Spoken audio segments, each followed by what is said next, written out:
It's Monday and it's almost July 4th. Next week will be July 4th. Isn't that the craziest thing you've ever heard? It is June 2019. And for all intents and purposes, next week will be July 4th. Can you believe that? Can you absolutely believe it? June is almost over because next week is July 4th. So the sixth month of the year is done. And next week we start a whole new month where we'll be into the seventh month of the year. Let me see who's saying good morning. Hey, Doc, what's up? Nice to see you. I see you grilling on stuff. Huh. I'm not saying anything. I'm not saying anything. I'm not saying anything, Doc. I'm not saying anything. I just see you grilling. Let me just comment on that. But can you believe that, though? I mean, it's like crazy here. I mean, like, are we sure that we want to go talk about this? Like, are we seriously going to have like like July 4th? I don't believe it. So there are only 5 months left in the year. And where are you in terms of your goals? It kind of just freaked me out this morning, kind of just totally freaked me out. And I was like, whoa, whoa, whoa, whoa, whoa. When I realized and looked at the calendar, I realized what I was looking at. I mean, it was slowly creeping up on me and stuff. And I was reminding myself of why I need to do what I'm doing. I'm always welcome. See, that's what I'm talking about. That's what I'm talking about, Doc. That's what I like. You need to let me know. Dr. Jameson is he's always doing his stuff, right? He's always grilling and posting pictures. You all need to stop that. Don't post pictures of you grilling and stuff. Because when you do, where am I? Why am I over here and watching you? Sometimes you're far away, like hundreds of miles away. But why are you doing that and I'm waving? And you know me. Who is the laziest person to pull out the grill? Me. So I got to start just keeping it on the back porch and just be done with it. I have it in the garage. Imagine that. It hasn't even been cleaned off and dusted off for the season.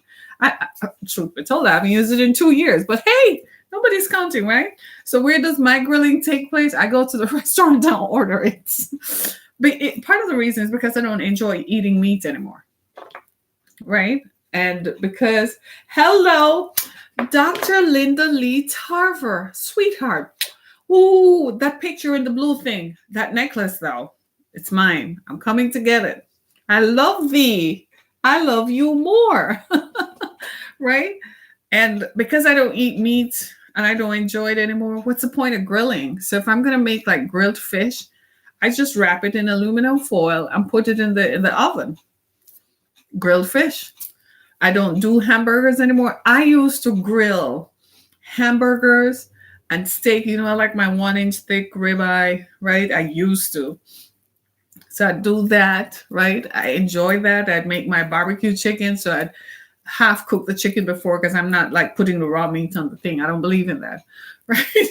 So I'd half cook it before because the only thing I think the fire really penetrates through is the meat. So I would half cook the chicken. Then I made my own barbecue sauce. Yes, I did. I didn't use ketchup. Nope. I would blend my tomatoes and onions and peppers, right? And lots of red juicy tomatoes to give it the flavor. And then I put a little honey in it and a little brown sugar and let it simmer. It takes about 3-4 hours, nice and thick. And that's my own barbecue sauce.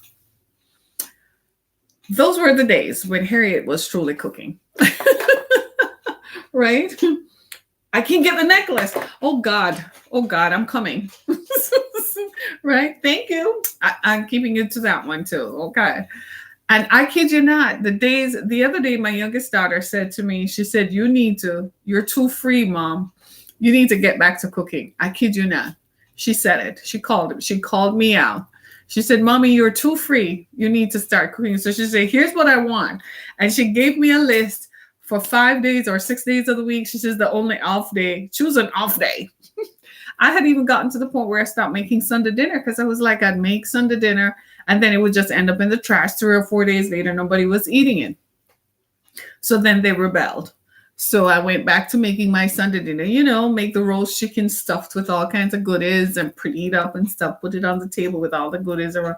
And then everyone sat there and looked at it and was like, oh, this is so cool. I said, is it reminding you of childhood? They're like, yes. And I'm like, that's really the problem. You want to be reminded of childhood. Over, I am not cooking anymore. So then I had to go back to making dinner every day. So, people are like, well, what's for dinner today? So every morning it's what's for dinner today? What are you cooking today? And this is me. Do I look like? And they're like, yeah, mommy, go get cooking. Or I say, order something. And they're like, you cook it better. It tastes better when you do it. So there I am. So I'm no longer the queen of breakfast, because that's what I would do.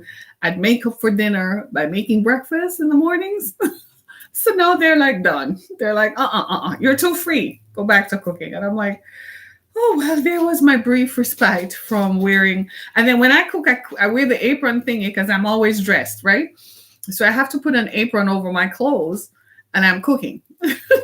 So I'm like cooking the stuff and I'm like chopping stuff and cooking. And they're like, smells good, huh? Huh? Did mom cook? Did she cook? So I'm like, okay. So you would have thought the way they act, you would have thought I have a whole house full of children. Like you would have thought I had sons and so on. The way these girls carry on. No, they're just like, no, you just, you cook it so we don't have to worry about it. So tomorrow when I go to work or tomorrow when I want leftovers, it's in the fridge. So there goes that, right? So I'm like back to cooking again. So I'm like, but it's summertime. I don't really like cooking in the summer. And they're like, well, you didn't cook during winter, fall, nor spring. So you better start. Isn't that the craziest thing? So here I am cooking. Oh, so I'm like, so the other day I made one of my favorite dishes, shrimp and pasta. But I make my own Alfredo sauce because the Alfredo sauce in the bottle kind of. So I make my own Alfredo sauce, which they have become accustomed to over the years. And they are dying. They're like, are you serious? They were like, oh my gosh. They were like, oh my gosh. And I'm like, yeah, not for another 3 weeks. I need a break. So this morning they were like, well, what's for dinner today? And I'm like, I'm not cooking today. You're going to get a BLT, honey. A bacon, lettuce, and tomato sandwich. That is dinner. And you're buying it. And she was like, I'm like, just kidding. I'll just go make some chicken stir fry or something like that. Can you believe it? I actually have to cook. Is anybody out there listening to me? So no matter what roles we play, it amazes me, Dr. Tarver, as women, that no matter what roles we play, it comes back down to this. We still have to figure out dinner, whether dinner is going to be takeout or dinner is going to be on the way home. I pick up something. We still, as women, Dr. Linda Tarver is president of the Republican Women's Federation of Michigan, a busy lady, right? So she's all over the place in Michigan talking about all kinds of political stuff every day, all day. But I know her husband, Clint, is like, when she's done, she's calling Clint like, babe, I'm going to bring home dinner. Isn't that the craziest thing? So,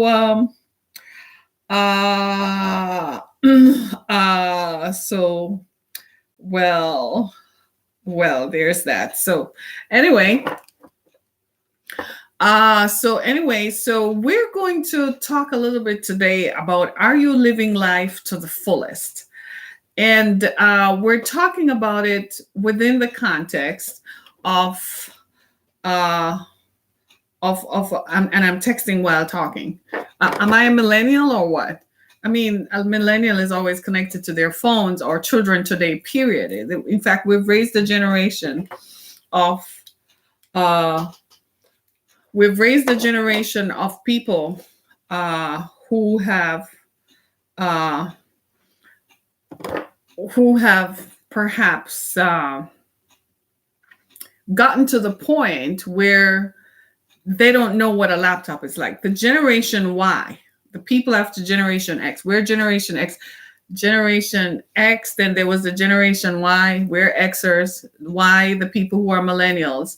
Well, there's a generation after them called Z, right? They don't even know what a laptop is, right? When my youngest daughter got to high school, I literally had to. She used when she was like 5 and 7 and 8. She used to help me do my presentations. I used to let her log on and do prepare. What do they? They don't even do those anymore. I can't even think of it. The slides thingy you could tell, right?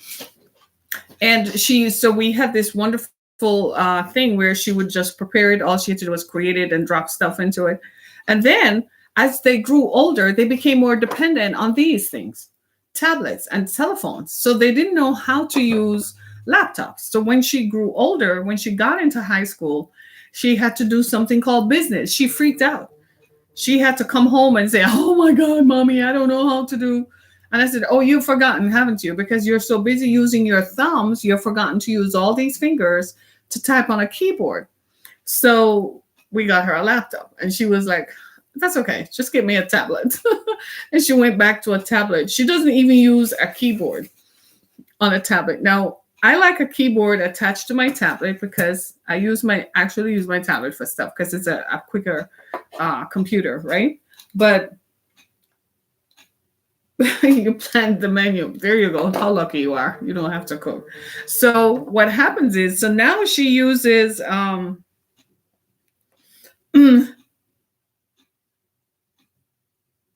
oh my God.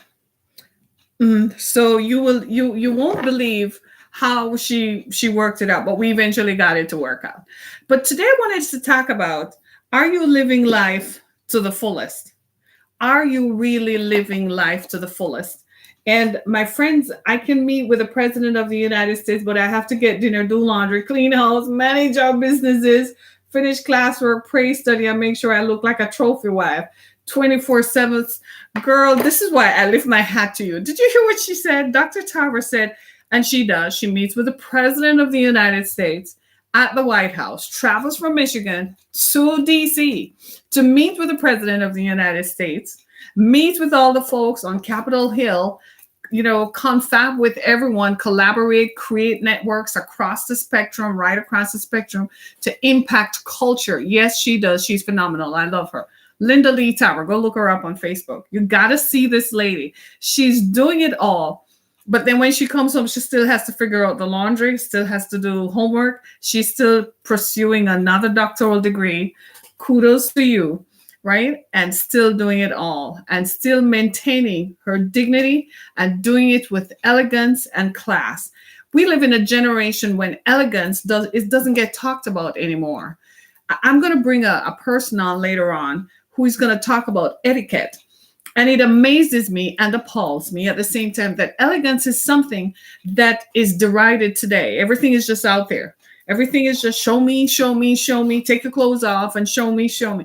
Once upon a time, they used to do the show me stuff, but it was behind closed doors. No one saw it until it became a scandal. Today, it's just show me. So women today, the things that my generation of women were raised to embody, right, and raised to do, women today don't do that. And it perhaps serves as a great disconnect why there's such a disconnect between the sexes and between the generations. It answers the question why we can't find partners, because men today have been socialized to the minimum. They've been socialized to think sex is everything that matters. So they focus on the 20% rather than the 80%. Here are women who can do the whole thing. They do the laundry, they do the cooking, they organize the household, still go out and bring the bacon and all that kind of stuff. But men today have been socialized to be told that sex is all that matters. So they see a picture floating on their stream and they inbox the person because that person is likely to satisfy the 20%. But the 20% is not everything that there is in life, right? Right. So it's just an observation on culture, because people most of us as women, we do everything. In my generation, they used to teach a class called home economics. Janice Johnson, you remember that? Dr. Tower? They used to teach a class called home economics, where they taught us to sew. We had to learn how to mend skirts. Did you know that, right? We had to learn we used to have to learn how to make a skirt from scratch. Pull the skirt out. Yeah. At the same time that they were teaching us to be lawyers, at the same time that they were teaching us biology and chemistry and physics, come on now, we still learned how to cook. They would tell us the science of cooking. They would take us into a home economics cookery class and show us how to put the butter and the eggs and the sugar together to make a cake and the flour. I kid you not. I kid you not. Woo! If they were to do that today, people would go crazy. They taught us, they used to teach us what was appropriate to wear. That's why my generation always turns out looking classy, because they taught us what was appropriate to wear for different environments. I can never forget them telling us what was appropriate to wear after 6, and that after 6 was dinner clothes. Anybody remember that? Right? And what to wear to a cocktail party, what to wear to a dinner, what to wear to a banquet, what to wear if you're going out on a date to dinner. I kid you not. These were the things, and we've thrown all those things out the window and say it was repressive and oppressive. And now today we have raised a generation of young women who can't, of young people, period, who don't know how to show up and be and present their best selves. They don't know how to show up and be the best that they know they can be. Do you see where I'm coming from? It's not unusual for young people to come around me because I have daughters. So you when you have children, you get to know their friends. And for the life of me, I couldn't understand for a long time what was the draw. Then I realized the draw was me. There was one young lady in particular who they came and they're in my closet. They're in my house. They're in my closet. I kid you not. It makes me sound like I have a lot of clothes. I really don't. Right. But they would come. And one young lady in particular just kept pulling stuff out of me.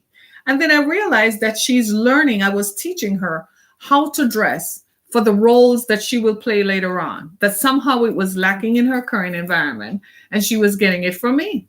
So I understood that. And I'm like, darn, I just thought I was my 2 daughters' mom, but here I am being mother to other children. Okay. Right. So then us, my generation, have come to realize that we are role makers and we're idols to some people. So we show up and show out. If you were to know me, you know that I wear athleisure wear. I'm most comfortable in wearing casually elegant clothes all the time. So I put something on and and make it casual, but it's elegant at the same time, right? If I want to be dressed up, yes, I can, but more often than not, I'm most comfortable in yoga pants and dressing yoga pants up with a tunic or softer fabrics because it makes me more comfortable, right? It's more comfortable clothing, right? And so we've learned to, but all of this can be done because I have a background in elegance. I was raised in a way and in a time and with a generation that this is what was expected. They used to use that word. This is what is expected of you. When you show up, this is what you should do. And when you go into this environment, this is what you should do. I think we need to go back to telling our children that, because it's not unusual for young people to show up at school and they don't have anything. You see what I'm saying? It's not unusual for young people to show up for an interview and they don't know how to do this stuff. And so it leaves people like me and Dr. Tarver and Janice Johnson to show them. And sometimes they haven't been taught how to adapt or to adopt some of the things that we do and to inculcate it into their everyday environment. So I just thought I'd stop by and tell you that we perhaps need to revisit some of the lessons that we're teaching our children in our homes. We need to start, I know that I do it, I know you do it, and start modeling the behavior that they should exemplify. So that when they look at you, they say, this is what I should exemplify. For instance, now I wear braids because, again, it's more comfortable for me, right? But I don't wear it in a way that I wear it so it's still attractive. It still denotes elegance. When I show up, I'm still treated with respect and elegance, right? It's eye-catching, maybe to some, but it still does not detract from my overall presentation and appearance. And that is very important. Your appearance is very important. So I just want to say shout out to all the women everywhere who are still doing it and still bringing it, still being classy, still being elegant, still showing up and being a role model for women, young women everywhere. And to all the men who still put on a suit. My goodness, to put a blazer on when you go to a funeral, go to church, put a blazer on. I'm loving it. Thank you so much for continuing to be the best that you can be. All right. All right.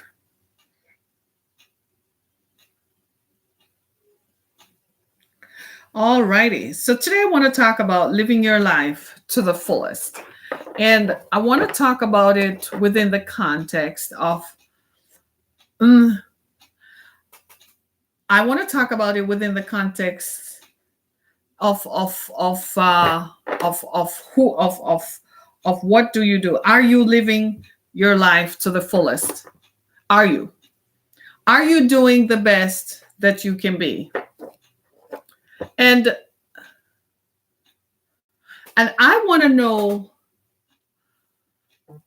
are you like living the best? Because something occurred to me. Today is the second anniversary of my mother's death. And it's been 2 years now. Hi, our culture has moved to a unisex culture where women are wearing gym shoes every day. Oh my God, stop. Dr. Tarver, you need to get off this thing. Let me just, it's true. Where women are wearing gym shoes every day and it's okay. And we're told that it's okay. I don't want to go there because honestly, it's going to make me open up a whole can of worms. And I don't know if this is the morning for it. Is this the day for it? Because what I have found is that over the last 25 or 30 years, a certain movement has crept into our culture. And that certain movement is trying to make all of us genderless. So you're no longer female, nor are you male. You're kind of gender fluid. And what that culture has done, while it is good for persons who are emerging in their sexuality and who perhaps have questions about how they should identify, on the other hand, it's making some people wonder if they don't have options sexually. Like I found that men today are living their lives without women. And men are just as comfortable thinking that they can live without women, that women are an option, that they don't have to have sex with women because that's an option. Straight men are now thinking like that. They're thinking, but that's an option. Women are an option, right? And so what has happened is that what we tried to do was to create parity so that no one would feel left out. We were trying to level the playing field so everyone could find their place on the playing field of our culture. And what it has done, it has created the opposite effect. Now people are like, I can do anything, I can wear anything. Women are, it's not required of us to, it's only required of us to be sexy and so outwardly sexy. Hence the reason why you see so many women are naked every day. And guys like it. Most of you guys, come on, you're nodding at me. You're like, well, what's wrong with that, Harriet? It's entertaining. That's the issue. What happens is it has created what you are not seeing. What the rest of us know that is happening is, to you, it might just be okay because you're just scrolling and saying, oh, that's a sexy woman. But what it has done, it has encouraged a lot of what we see as pedophilic activities, where people, nefarious people, are now looking at having sex with younger and younger children. Before, they would kind of be subtle about it, right? So it wasn't overt. It was not out there. Now they don't know. They're looking at young girls and the younger until they're having sex with children. And it's almost as if they want to normalize the kind of behavior that we don't want to have. Do you see where I'm coming from? It's difficult for me because one of the things that I do is that I talk to people who have been trafficked as children, meaning they were taken and had, people had sex with them as children. So it's very difficult to talk about it because most of you are like, too deep. I don't want to go there. But the truth is, when we say that, and look at me, I'm wearing a tank top, right? This is how I want to dress, but I don't have everything out.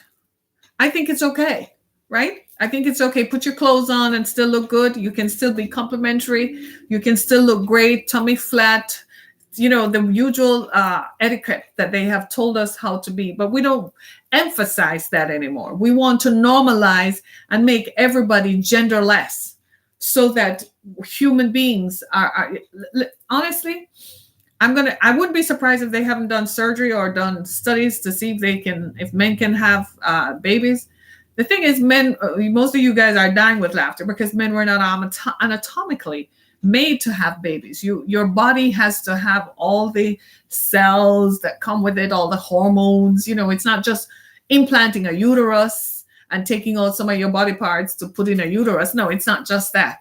It has to come with it so that the body can make what needs to be done to nurture. It comes with the hormones that tell us how to be nurturers and all that kind of stuff. So I wouldn't be surprised if they're not doing that. But in an effort to kind of level the playing field and make everybody welcome on the sphere of society, I think we've edged out and gone a little bit too far. You can still be sexy and still be elegant all day, every day. There's nothing that says that you can't. In fact, we exemplify that you're still physically appealing.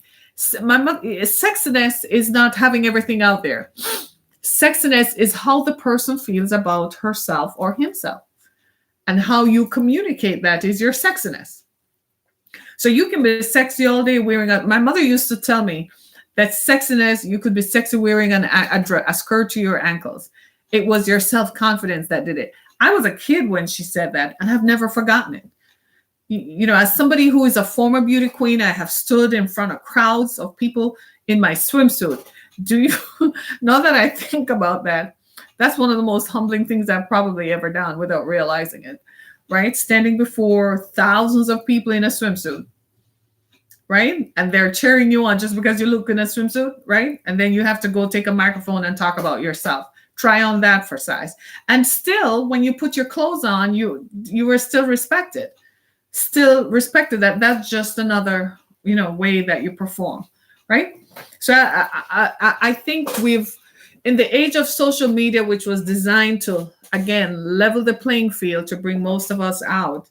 Could I get a fallback? Of course, just hang in there. I'll certainly do it, right? In an effort to follow more, in an effort to do that, what they have done is we've kind of created it to make it so that whatever. So it is what it is. So anyway, so I wanted to talk about, Dr. Tabra is talking, women are sagging in pants and several ladies are not able to get a job because they smoke weed. Feminism has replaced femininity. You're pulling my tongue, but it's true. It's one of the things we talk about. My oldest daughter is an attorney now, right? So she works as an attorney. And one of the things that I have raised my daughters to be over time is not to use drugs, right? Just like everyone else. Can we just have this frank conversation? And I have raised her to be that, not in an effort to stem or stymie any kind of feel-good feeling that might come from using drugs, but for the purposes of, one, it's bad for you. It's going to hurt your body, hurt your cells. Number two, it's going to make it unable for you to have a job. And they took my word for it. So I don't know what they did in college. Nobody has ever confessed to me if they have ever done anything in college. I don't think so. Nobody has ever confessed that to me. But what they will not do is show up smelling like weed, because I've said that if you can do whatever you want to do. This is how I look at it. Do it on your back porch. Do it in your bedroom, in your basement, in your living room, your family room, in your attic if you have to. Just don't do it when you know you're going to have to take a test. Do you see what I'm saying? We've so broad-lined it and made it acceptable that, yeah, you have a right, but then it stays in your bloodstream and you can't get tested. And nowadays, when you go to get a job, they're even testing hair follicles. Did you guys know that? They're testing hair follicles. So they can pull not just your urine, because they know that people go into the bathroom to do, I used to work in this, so I know people go into the bathroom to do a test and they bring in their own sample urine in there and pour it into the container as if they're the one, as if that's their urine when it's someone else's. Yes, people do that.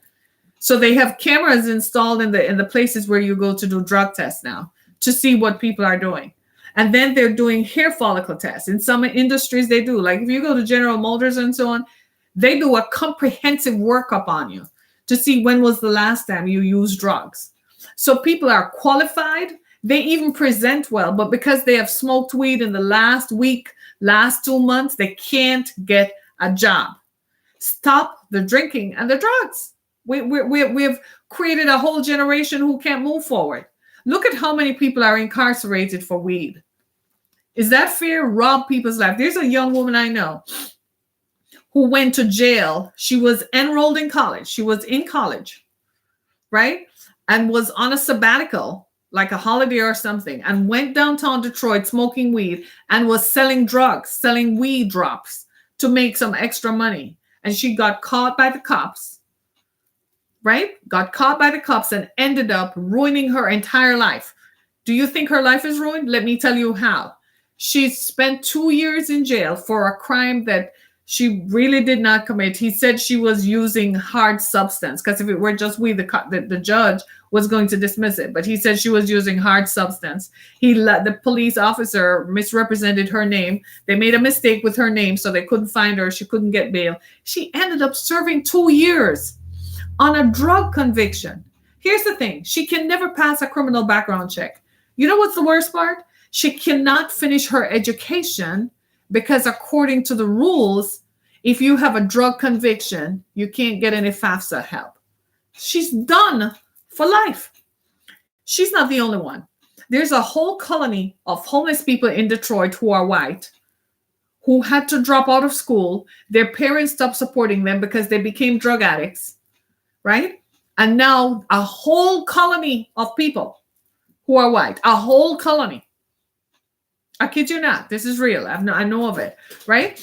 And what we have done is, in an effort to normalize and standardize behavior that was formerly not acceptable.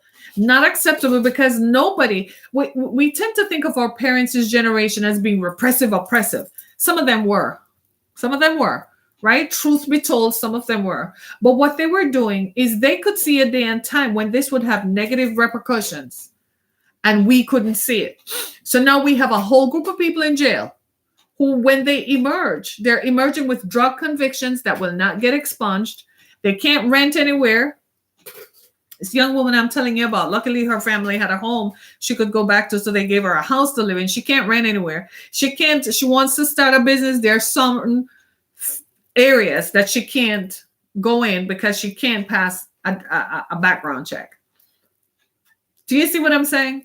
So I told my daughters, do not do drugs. Don't associate with people who do it. First of all, don't drive in people's cars because they might be smoking weed and drop it in your car. And when the cops pull over, everything is gone to pot. So I'm like, be careful of who you associate with.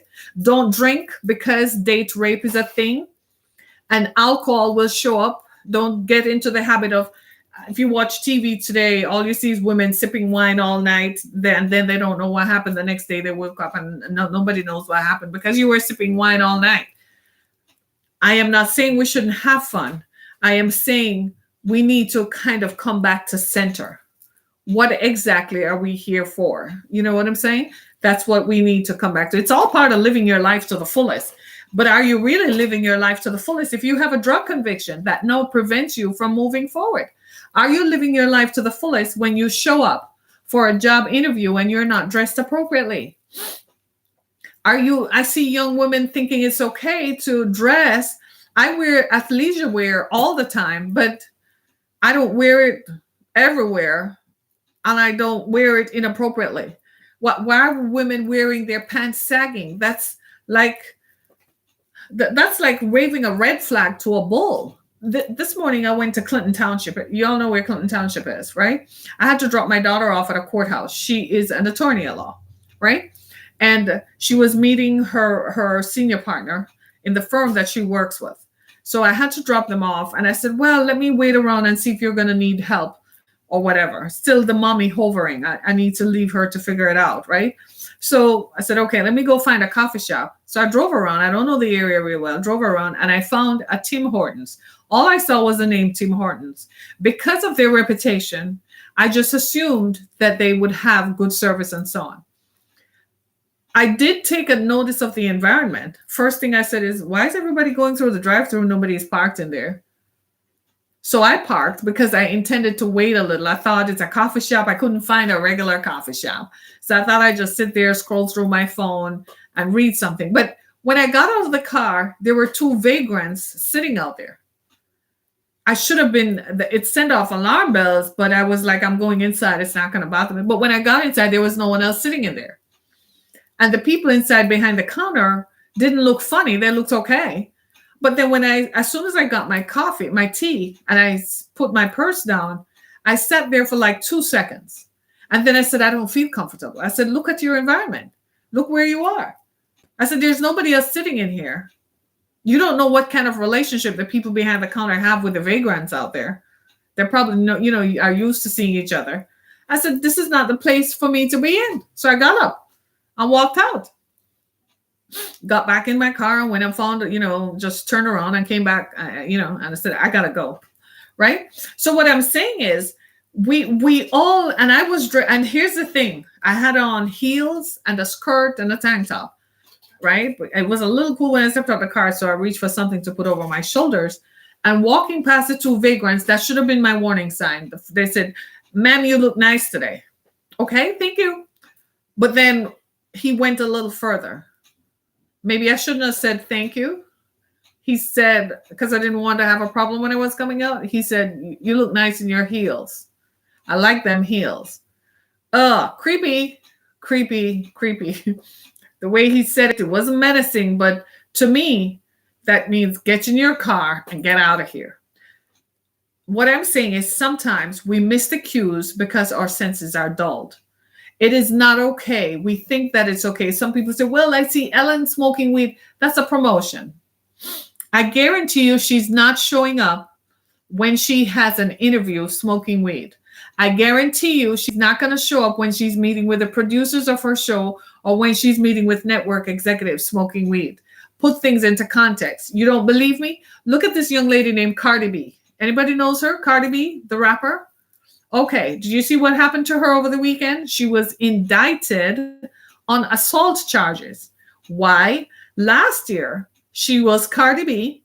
She was nominated for a Grammy, right? And she went to a strip club, and the stripper made a pass at her then husband, and she threw a bucket of ice on the girl and all her friends.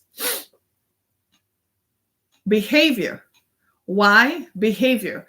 Last year, when I stood up and said that was a wrong role model, and dancing on a pole was communicating, dancing on a pole and then going mainstream was communicating the wrong message to young people, everybody jumped all over me. But 1 year later, you see what I'm saying. What are your role models? Do you see Kim Kardashian now trying to clean up her image because she knows she had an auspicious beginning? She's not representative of living her best life. You think most of us think living your best life has all the money in the world. Now she wants to be remembered, not because she started fame as a sex tape, but that she's actually trying to make something of herself by changing her image. She's hoping that that will go away. But to our minds, she always started with a sex tape. This is why I'm saying we have to be careful of our role models. You will not see people like Dr. Tarver, Janice Johnson, and myself mainstreaming America as mainstream as we are, because this is not what they want to put forth. They want to put forth the idea that it's okay for you to smoke weed. It's okay for you to drink. It's okay for you to live raucously. It's okay for you to live irresponsibly. Why? Because what Cardi B did last year is irresponsible. She's now a much bigger star than the man she was married to. Who even knows him? I had to go ask my kids, well, who is that? Right? She's now a much bigger star, has a bigger future in front of her, but now she's facing a federal indictment. She's facing an indictment. That's for assault. That carries some actual jail time. It's enough for brands not to want to carry you because they're afraid of the image. And this is why I say you have to live your life to the fullest. You have to put everything into context. You have to bring it into context. As I can't talk about people. I'm going to talk about me for a second, right? If I want to be taken seriously, then I need to act seriously, right? In some of the environments that I go into, if my name and reputation did not precede me, I would not be taken seriously in those settings. Do you understand? If I were known for proliferating on social media with tatas out, everything out, right? speaking irresponsibly, using all kinds of language and acting out, the environments that I want to go in, that I desire to make effective, meaningful change in, I would not be taken seriously in those environments. So I purposefully maintain a certain standard off camera, in front of the camera, when the cameras are off, except, driving down the street and they cut me off. Well, that's a different thing all entirely. I'm just saying, right? I'm the person who looks like, I don't believe they just did that. I really seriously can't believe people drive like that. But at the same time, I'm not the person who jumps out of a car and carry on and go crazy. People, we need to have a certain standard about us. This young woman, Cardi B, was not mentored properly. The people who were talking to her in her circle, Dr. Tarver, you know what those people were doing? They were telling her, it's okay. Smoke all the weed you want. Drink all you want. Go to this club, blah, blah, blah. Knowing that when you go into those environments, what kind of behavior takes place. Now, she's facing an indictment. Do you see this is the same young lady who had criticized Dr. Martin Luther King's wife.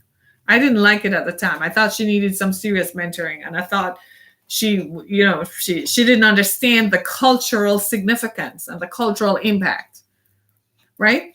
And so I say this because when I look at my daughters, I want them to be able to live the best life. I want them to be able to present the best version of themselves. So I create something in them to be mindful of their behavior and their effect. My daughter got hired by a law firm, and when she went for the interview, when she came back, I said, let me tell you something. Before they hired you, they ran a complete background check to see if you're even worthy of their time. It's a small boutique law firm. They've been around for over 60 years. I said, they're not bringing any fools in. I said, did you see any fools out there? There is a reason why they didn't bring in anybody younger for years, but not because they were anti-youth, but because they felt like young people were not, responsible enough. We're not being the best version of ourselves. Even our children today, most of them, I kid you not, we raise our children and they don't even have a hunger for success. They don't even want to incorporate the tools for success. They think we're too outlandish. We're too this, you're too this, you're too that, you're too this. Well, what are you too much of? Nothing, right? I heard a woman say recently that Generation Y is a generation that says, why do I have to work? Why do I have to do this? Why do I have to do that? Because they are not hungry. Because the society has normalized dysfunction to the extent where we now think it's okay. It's okay. It's okay to have, to have 5 parents. It's okay for people to just bed hop from one bed to the other. It's okay to be confused about who is really your father because there were 3 men mom was sleeping with at the time, and I don't know which one it was. It's okay. We have normalized this kind of behavior. It's okay for you to be puffing up with weed. Guys, of course you have your freedom, your personal freedoms, but there is a federal law that says that you can't drive around with certain amount of it in your vehicle. You will have a problem, and they will lock you up. It's some of the things that we need to look into, because when that happens on your record, what happens? My daughter, I'm using her, I'm beating her up today, right? I'm talking about her. But think about it. When she was in law school and when she was in college, she went to college at the biggest part school in the state, Michigan State University. I love them Spartans. I love Spartans with all my heart, right? And she graduated from college with honors as an African-American student. Yes, she graduated in her colors. It was in her colors, rather. It was quite the thing. My mother was thrilled to bits, right? But if she had partied all the way through college and she used to tell me, she would call me, is my kid. She would call me and say, oh my God, Mom, you wouldn't believe last night we went to another party. And she was always the one who was the responsible one. Like, she would never drink. So when the police showed up, she would be the one who said, I'm responsible, officer. I will make sure they get home. And that's how she learned about Uber and stuff. You know what I mean? Because she was like, Mom, you need to try this app out, right? She would always be the one acting responsible. She said she can't tell you how many of her friends, the morning after, she would hold over a toilet as they vomited out from alcohol poisoning. Did she drink? I'm pretty sure she drank her wine. I'm pretty sure she did, but she never did it to the extent where what?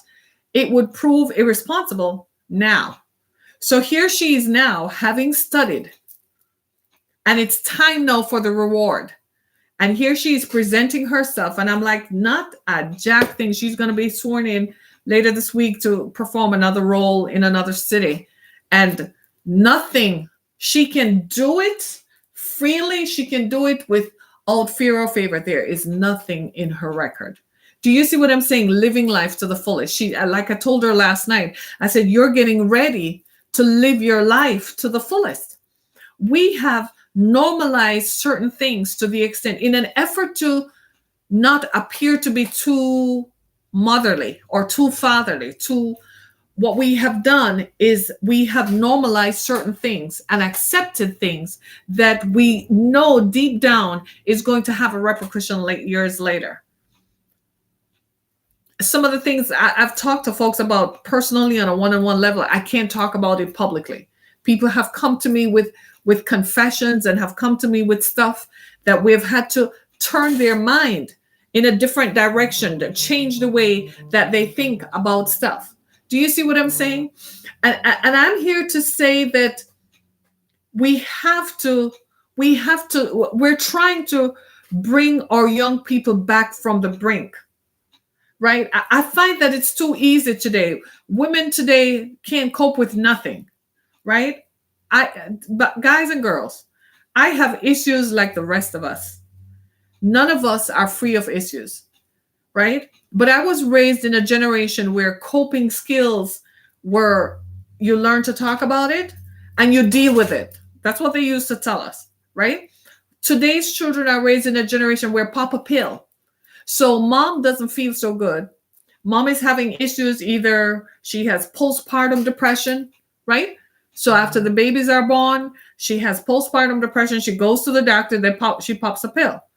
She pops a pill because she's worried that her husband is cheating. Pops a pill for anxiety. You have too much anxiety. You're too wired up.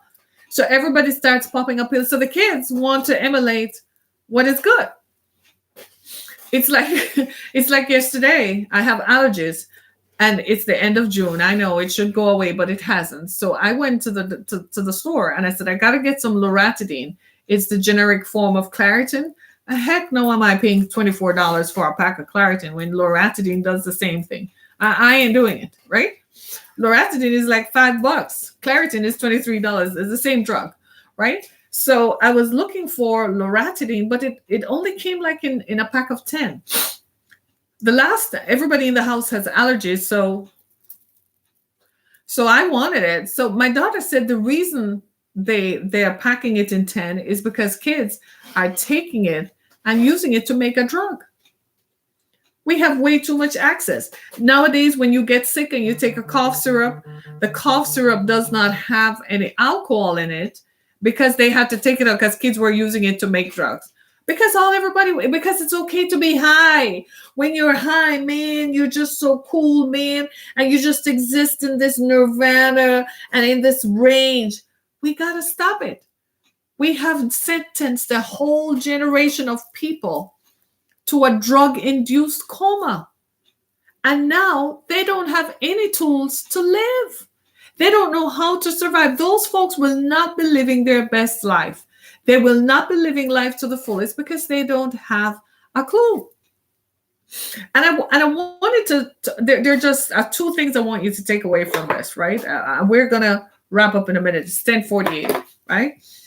But the most important thing that for all of us, we need to recognize is that we have a responsibility to ourselves. We have a responsibility to our parents. We have a responsibility to our families and to our community. Yes, we do. I have a responsibility, whether I want to accept that or not. I have a responsibility to ensure that I live a life, that you expect me to practice what I preach, right? Otherwise, I would not be what? Authentic. Isn't that the truth? Right. So you expect me to be responsible about my actions. So time out. You're not expecting at any day to see me on the 6 o'clock news walking a sobriety test or being caught up in some drug scandal or something like that, because you expect There you go. We need to start imposing those expectations on ourselves and on our children. And I challenge you to impose an expectation and to ask yourself every time, am I being the best version of me? Recently, I went somewhere and I took a photo. And in the last, I've told you my story. My dad died in February and I didn't work out for 2 months. And I think I drank a little bit too much. At nights, I couldn't sleep. So I was finding ways to sleep. And one of the things I would do, you know what I did? You know it. I would make milk, warm milk, a cup of warm milk, put a little vanilla in it because vanilla gives it, the aroma from the vanilla gives you a nice soothing flavor. And I put a little sugar and a little milk and vanilla. And I must have drank that for two whole months every night. Well, the end result was that I got bloated and bloated and bloated. So a few days ago, I went somewhere and I wore a dress that I normally would look great in. But I forgot about my tummy. So I was kind of hiding to take the picture. And then I was talking candidly and somebody snapped a picture and posted it to Facebook. I was mortified. And, my daughter was like, what's wrong? You look great. And I'm like, no, I'm not being the best version of myself. So I said, I have to now go challenge myself even further. I've been trying to work at it. But the bloating, it combined with my emotional feelings and my hormones, it's taking a while to go away. I guess I had to carry something from my father's death. I guess I had to do that, right? At least I didn't carry the grief, right? The outward expression of grief. But that was how I expressed the grief. Do you see? But I challenged myself. I didn't take antidepressants.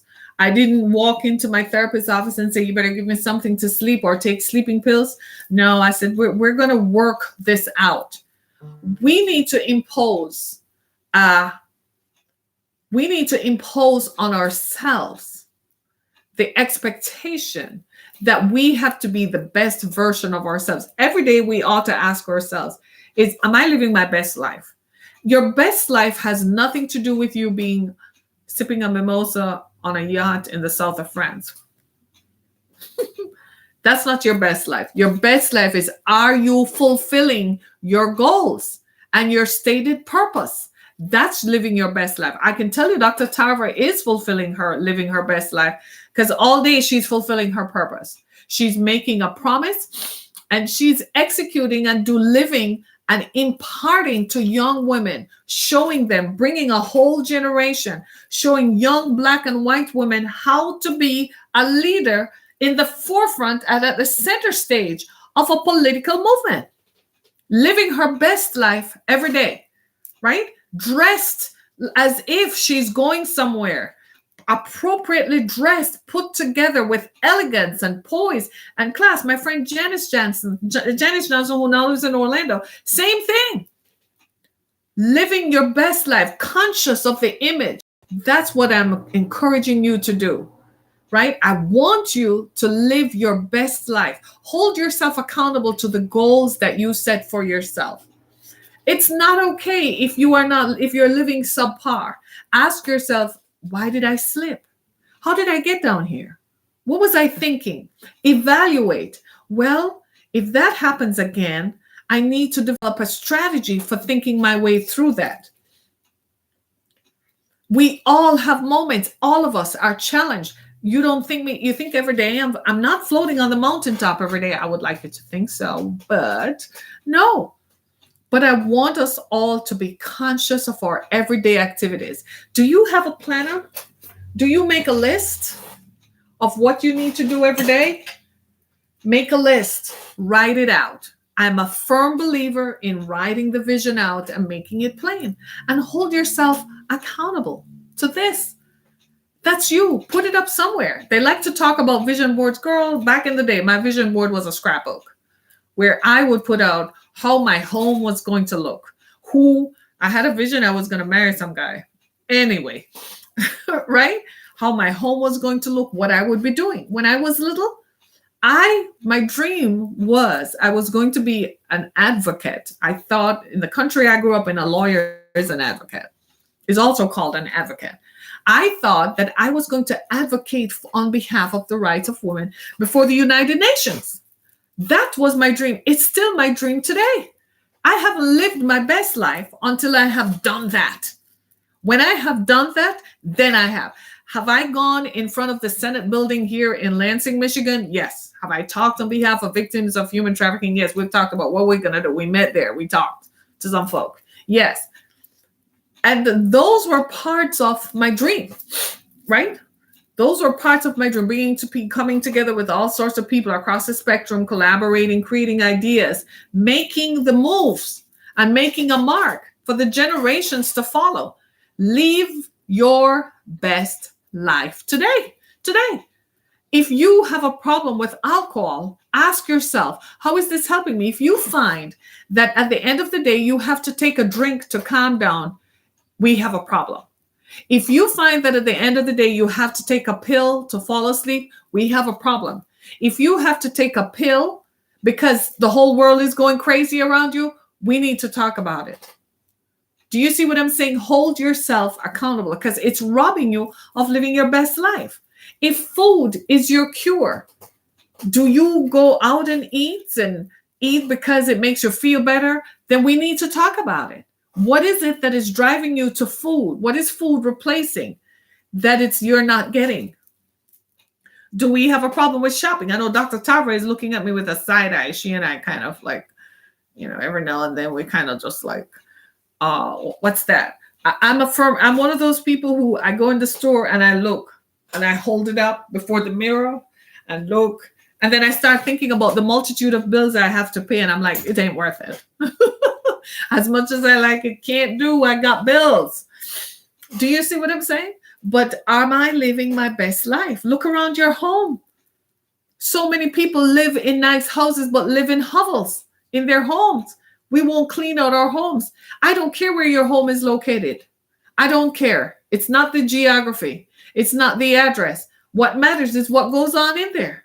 Are you living your best life? Is your bathroom clean? Is your kitchen clean? Do you have dishes piled up and pizza? I've been in people's homes in the best neighborhoods, and you listen to me, man. They had a whole room where he just threw clothes in, like he didn't clean it out for years and years. He was in depression. I had to point it out to him. I said, that's a sign of depression. What do we need to talk about? We talked about it and he was out of it. I said, hire a housekeeper. He got mad. He said, are you saying my house isn't clean? I was just trying to help. I said, I would not be a friend. And I'm a grown woman. I'm not 25.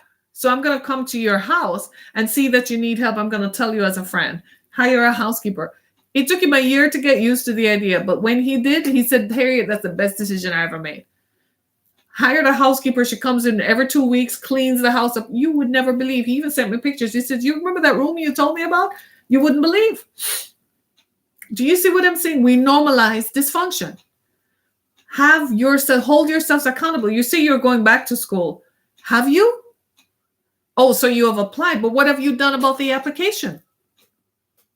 Live your best life, right? It's at this point, it's not about the degree helping you find a job. It's part of your accomplishment.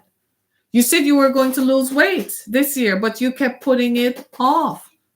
You said you were going to join the gym. For crying out loud, you need to go on a vacation. Have you? Have you? Have you put the bottle down? So your thing might not be wine or alcohol. Your thing might be beer.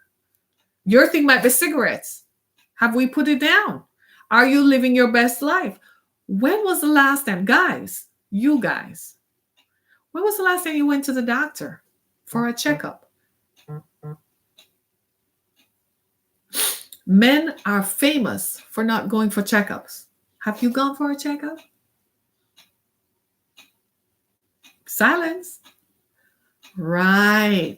Have you improved your diet? Live your best life. Can I just be honest with all of us? Tomorrow is not promised. Tomorrow is a dream.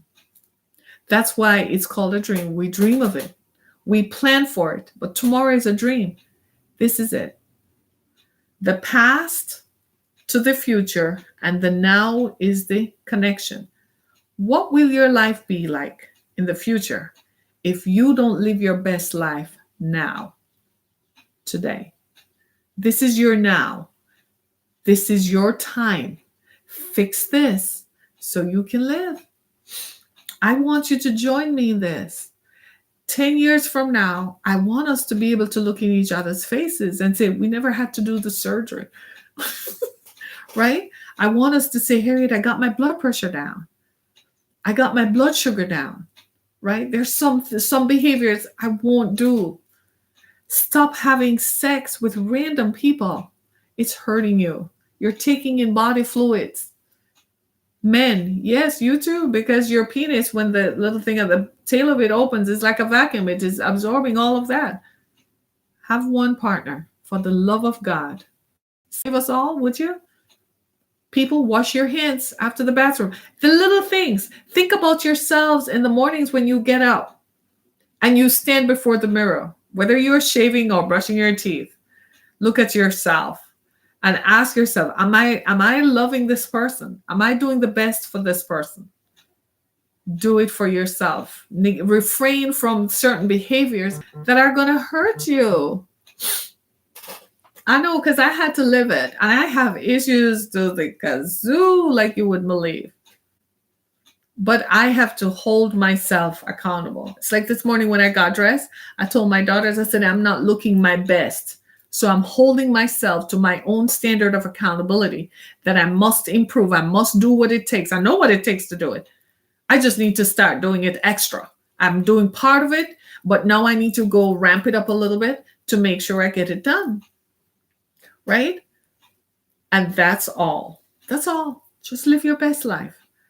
Hold yourself accountable to your standard so that you can win. We got to win. We got to win. Say win. Winning, it's everything, right? Winning is everything, right? Winning is everything. I love you all. Thanks for joining me. I got to go. As you can see, it's Monday. Good Lord, we have things to do and things to go take care of. I won't take up any more of your time. And just thank you so much for joining us. Just remember to live your best life right in the moment. Drink water, eat more fruits and veggies. Promise yourself that I am going to live my best me. Because if you're not, you see that person who loves you, your partner, your spouse, your children, those people who need you, to whom you are the whole world. If you are not here, you impact their life. They need you. So do it for you. And the person who is sitting on the other side of this phone conversation needs you as well. That's you. Thank you so much for joining me. I appreciate you. Make sure you go to my website, harrietkammock.com. Be a part of what we do. Go to the exodusfoundation.com and help us as we continue to help victims. Of course, you can find my books anywhere on Amazon.com, BarnesandNoble.com, anywhere books are sold. Just go in and ask for a book for Harriet Kammock. They'll look it up. They'll get it shipped to you. Thank you so much, everybody. Be blessed. Join me again tomorrow as we continue to talk about the stuff that matters. I am so grateful you took the time out to be with me. Thank you, everybody. Be blessed. Hello, Facebook. Y'all are great to me. Thank you so much.